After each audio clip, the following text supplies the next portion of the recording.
अस्सलामुअलैकुम। आज આપણે બનાવે છે એક ચીઝ કેક જેને આપણે ઓવનમાં આપણે બેક કરશું। આ ચીઝ કેક એકદમ સ્વાદિષ્ટ થાય છે ને મારું ફેવરેટ છે।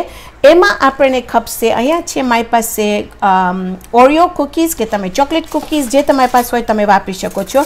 એની અંદર જે ઓલું ધોરું ક્રિસ્કો છે એ હું કાઢી નાખી છું, જો તમને રાખવું હોય તો તમારા ઉપર છે। એમાં આપણે 3 ટેબલસ્પૂન ઓગળેલું બટર કે માખણ વાપરશું, જેની અંદર હું ઓલરેડી નાખી દીધી છું અને આપણે એને ફાઇન રીતે આવી રીતે મિક્સ કરી નાખશું કે આમ આપણું ક્રસ્ટ ફાઇન રીતે થઈ જાય। ઓકે, પછી આપણને ખપશે અહીંયા 1 કપ હેવી વ્હિપિંગ ક્રીમ, જે આપણને ઉપર જ્યારે આપણે સજાવશું આપણું ચીઝ કેક ત્યારે આપણે એને નાખશું। આપણે કારમલ મીઠું દૂધ વાપરશું એમાં, અને એમાં આપણે જોશું લગભગ આપણે જોશું કે કેટલું મીઠું થાય છે, તો લગભગ તમે એમ સમજો કે અડધો કપ કદાચ ખપે, પણ આપણે જોશું કે આપણું મને બહુ મીઠું નથી કરી નાખવું, તો આપણે આપણા સ્વાદ પ્રમાણે જોશું કે કેટલું ખપે છે। એમાં આપણને ખપશે 4 ઈંડા કે મયાઈ, અને જો તમારી પાસે રૂમ ટેમ્પરેચર હોય કે જે તમે ફ્રીજમાંથી કાઢી લીધા હોય 1-2 કલાક પહેલાં તો વધારે ફાઇન। એમાં આપણે 1 ચમચી વનીલા બીન પેસ્ટ નાખશું, તમારી પાસે વનીલા એસન્સ હોય તો તમે નાખી શકો છો। 3 ચમચા આપણે નાખશું એની અંદર ધોરું લોટ કે વ્હાઇટ ફ્લાવર, એમાં આપણે નાખશું 1 ચમચી નિમક, એમાં આપણે નાખશું 13.4 ounces dulce de leche mix અહીંયા, એમાં આપણે નાખશું 1 કપ સાવર ક્રીમ, આમાં આપણે નાખશું 8 ounce ચીઝ ક્રીમ ચીઝ, અને હું તમને બતાવીશ કે હું આવી તામ લઉં છું એને બોક્સમાં, કારણ કે હું આ બનાવવાની હતી તો હું વિચાર કરી કે બેટર છે કે હું આ મોટું બોક્સ લઈ લઉં। તો જો તમે ખાલી એક લેતા હો તો તમને 8 ounceના ક્રીમ ચીઝ ખપશે, એ અહીંયા છે, અને એ તમને ખપેશે કે સાવ રૂમ ટેમ્પરેચર હોય તો તમે 3-4 કલાક પહેલાં એને કાઢી નાખજો બારે। હવે અહીંયા છે મારી પાસે એક સ્પ્રિંગ ફોર્મ પેન જે કન્ટેનર જે 8 થી 9 ઇંચ છે, ને હું આ નાનું પેન વાપરું છું કારણ કે મને થોડાક હાર્ટ શેપ ચીઝ કેક્સ બનાવવું છે। તો જો તમે ખાલી આ જ વાપરતા હો તો તમને 10 થી 11 ઇંચનું સ્પ્રિંગ ફોર્મ પેન ખપશે। એમાં તમને ખપશે ફોઇલ પેપર, જેને આપણે એમાં રેપ કરી નાખશું કે જ્યારે આપણે પાણી નાખશું આમાં ને ઓવનમાં નાખશું તો પાણી આપણું ચીઝ કેકમાં ના ગળી જાય। ઓવન ઓન છે 325 ડિગ્રીઝ ઉપર, એ જશે 325 ડિગ્રીઝ, આપણે બધું મિક્સ કરી નાખશું, એ અંદર જશે 1 કલાક માટે। જો ચાલો આપણે શરૂ કરીએ। તો હવે આપણે આ જે ક્રસ્ટનું છે એ આપણે હવે તામ અંદર નાખી દઈશું અને એને ફાઇન રીતે પાથરી નાખશું।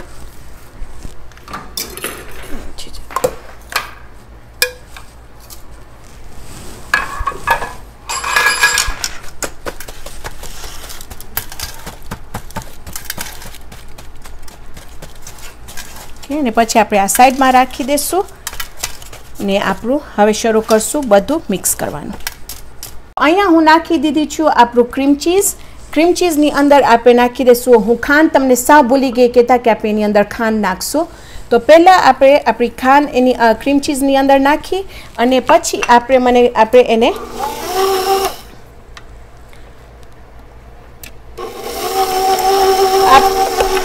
એને બરાબર ફાઇન રીતે ઘૂંટી નાખશું કે ફાઇન આમ ક્રીમ જેવું થઈ જાય, ફાઇન રીતે થઈ જાય।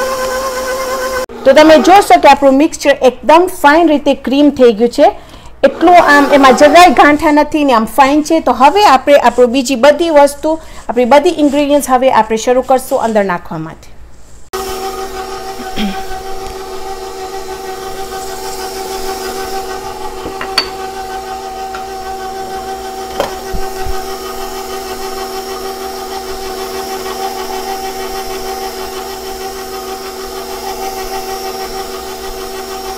sour cream,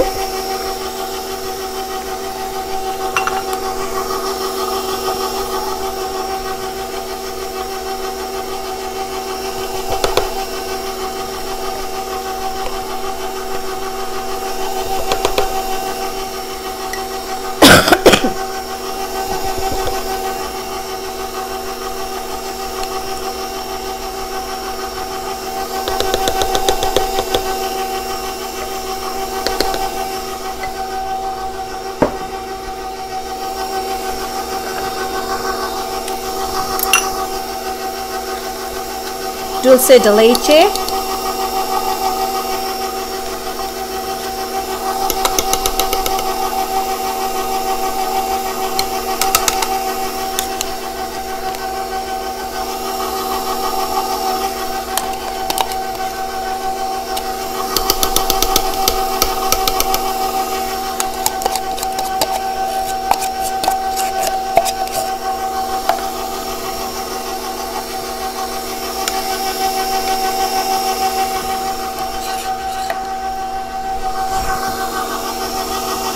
white flour के लोट,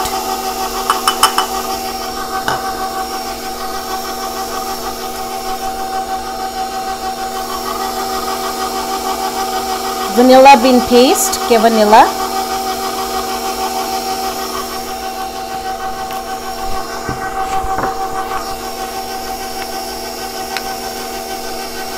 नमक और salt,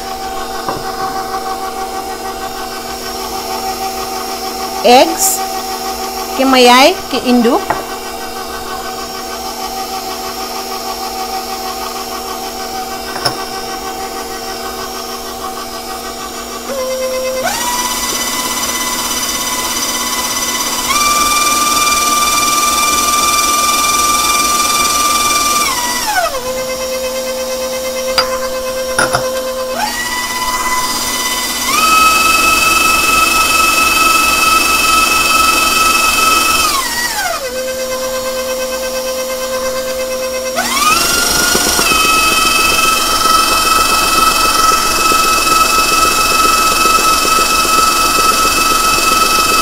હવે આપણે આપણું સ્પેચ્યુલા સાથે તમને મેક શ્યોર કરું છે કે બધું તમે ફાઇન રીતે તમારા બકુલીમાં કે બોલમાં એને બરાબર મિક્સ કરો, કારણ કે ક્રીમ ચીઝ ને બધી વસ્તુ કદાચ નીચે ના કાંઈ રહી ગયું હોય તો આ છે કે આમ ફાઇન રીતે બધું મિક્સ કરી હવે હું એક વખત બરાબર એને જલ્દી ખાલી લગભગ 30 સેકન્ડ માટે એને બીટ કરીશ કે શું ફાઇન રીતે બધી વસ્તુ મિક્સ થઈ જાય, પછી આપણે એને આપણું કન્ટેનરમાં નાખીને આપણે ઓવનમાં નાખશું. તમે જોશો કે આપણું મિક્સચર એકદમ ફાઇન રીતે થઈ ગયું છે. હવે મને નથી ખપતું કાંઈ પણ અહીંયા અસરાફ થાય ને એટલું એવું ફાઇન એનું ટેસ્ટ થયું છે, બિકોઝ તમને ખબર છે કે તમે એને સ્વાદમાં જોજો કે તમારા ઉપર તમારા પ્રમાણે ખાંડ ને બધું બરાબર છે કે નહીં. મને ગમે કે વસ્તુ બહુ મીઠી ના હોય તો આમ તમને મજા આવે ને આ 1 કપ કાળી કોફી સાથે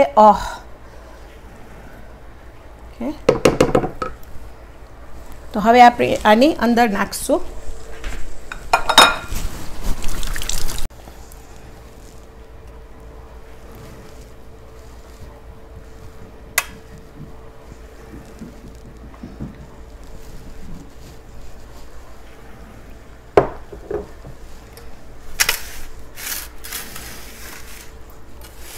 तो लगभग 1 इंच आवशे ऊपर मारू ट्रेब ऊपर गरम पानी आपणे ओवन में नाखशू 325 डिग्रीज ऊपर 1 कलाक माटे.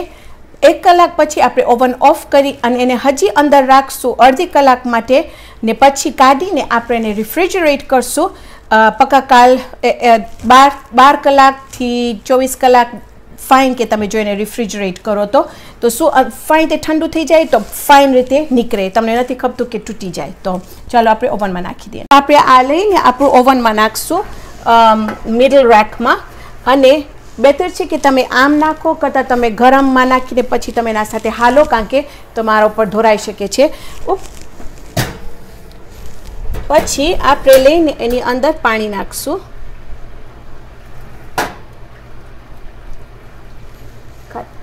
આપણું ચીઝ કેક તૈયાર છે. તમે જોશો અહીંયા ખાલી આપણે થોડુંક નાઇફ લઈ અને ખાલી એને રન કરશું આવી રીતે તો આપણને ખબર છે કે જ્યારે આપણે એને ખોલશું તો ચોટી ના જાય.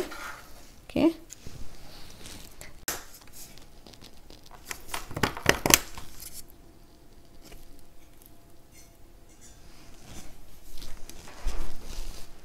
મારી પાસે 1 કપ વ્હિપિંગ ક્રીમ, એની અંદર આપણે નાખશું લગભગ 1/4 કપ caramel મીઠું દૂધ છે.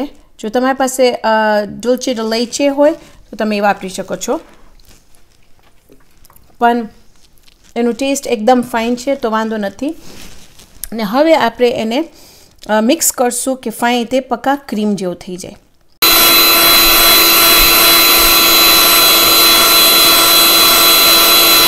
બીટ કરશો ને કે તમે જોશો કે આમ આઈસિંગ જેવું લાગે છે, પછી આપણે એને ઓફ કરી નાખશું, કારણ કે આપણે એને નથી ખપતું કે આપણું આ માખણ જેવું થઈ જાય. તો અહીંયા તમે જોશો કે આપણું વ્હીપિંગ ક્રીમ તૈયાર છે. અને હું અહીંયા બીજું નાખી છું આપણું પાઇપિંગ બેગમાં. હું તમને બતાવીશ કે આપણે શું કરશું. તો ખાલી થોડુંક આપણે લઈને એના ઉપર પાથરી નાખશું. આવી રીતે બહુ જરૂર નથી, કારણ કે આ એટલું ફાઇન લાઇટ છે.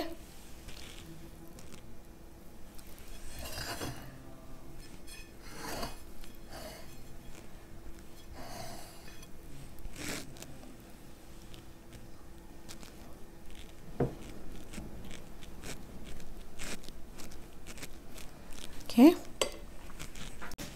So now at this point, we're just going to take some caramel and drizzle that on top, just like so, because we've got our layers done, and nothing like more caramel on there, huh? તો હવે તમે જોશો કે હું item નીચે એને pipe કરી નાખી છું અને ઉપર પણ આપણે ફાઇન રીતે એને સ્પ્રેડ કરી નાખ્યા છે. હવે હું caramel લઈશ, caramel મીઠું દૂધ ને ખાલી એના ઉપર આવી રીતે આપણે એને ડ્રિઝલ કરશું ખાલી સજાવવા માટે. અને જેટલું તમને વધારે નાખવું હોય ઓછું નાખવું હોય બિલકુલ તમારા ઉપર છે. તમને આના ઉપર ચોકલેટ ડ્રિઝલ કરવું હોય તો તમે ચોકલેટ સાથે પણ ડ્રિઝલ કરી શકો છો. પણ તો ચાલો આપણો આ ચીઝ કેક તૈયાર છે. અહીંયા છે મારી પાસે જે આપણું હાર્ટ કેક, એ પણ તૈયાર છે.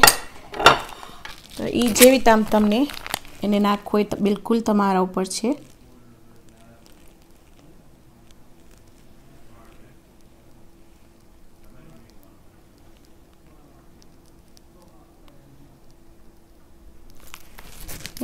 ને એકદમ લાઇટ છે આ તો.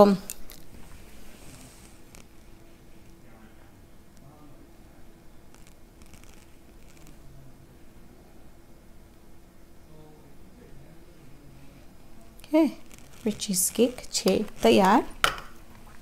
હવે આપણે કાપીને જોશું કે કેવું છે અંદર. તો આપણું ચીઝ કેક અહીંયા તૈયાર છે. તમે જોશો તો અંદર તમે જો કે કેટલું ક્રીમી ચીઝ કેક છે આપણું. અને મને એમ લાગતું હતું કે કોઈ દિવસ હું ઘરે આ ચીઝ કેક આવું નહીં બનાવી શકું, કારણ કે આપણે રેસ્ટોરન્ટ્સમાં આવું ચીઝ કેક ખાય તો. પણ આ ચીઝ કેક બહુ જ ફાઇન થયું છે. અને તમે જોશો કે એની નીચે આપણું ઓરિયો ક્રસ્ટ પણ છે.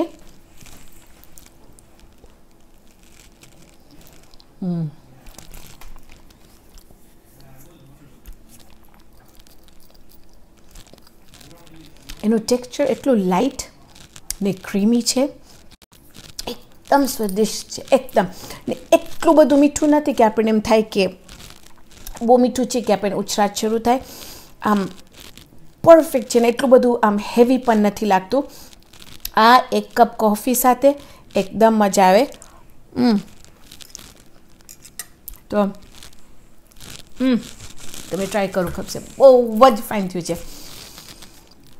આજે આપણે બનાવ્યા ચીઝ કેક. આવતી વખતે આપણે બીજી જબરદસ્ત રેસીપી બનાવશું. તો ત્યાર સુધી